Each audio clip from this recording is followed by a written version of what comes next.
Hello mga ka-BC Game Live PH or mga ka-BC natin. Busy pa rin ba kayo? So time to relax and play some games dito sa BC Game or sa #game. Again, ang ating topic for today is anong games kaya magandang pang-wager? No? So actually itong sa BC Originals, napakaraming games na maganda for our wagering requirement. Yun, bakit nga ba may wagering requirement? Again, if you deposit some funds, maganda sa BC game, bibigyan ka niya ng bonus. Pero especially, syempre, kailangan mo siyang gamitin.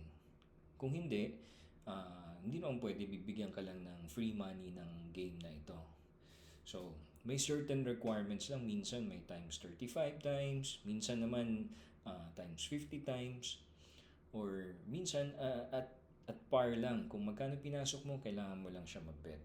So, one of the best games to do is Mines. No? Let's go to Mines, some BC Original. So, let's try to reach around 2,000 pesos of wagering requirement. No? Again, let's bet 100 pesos. Let's choose one mine out of the 25. No? So, let's try. Labas natin yung live stats. And sometimes you want to increase the bets. You want to go down. So let's increase some more.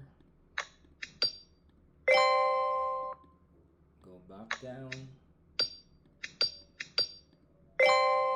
Let's try to increase again. Go back down.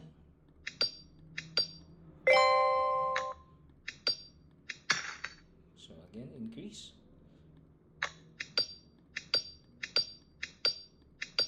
Yan. So again, we've reached our wagering requirement of 2,000 pesos. And ang kagandahan, nanalo pa tayo ng profit around 96 pesos. So again, this is one of the best strategies that you can try. So mga ka-BC, try nyo na. Nandyan yung link, pwede nyo i-click and start depositing so that you can win more.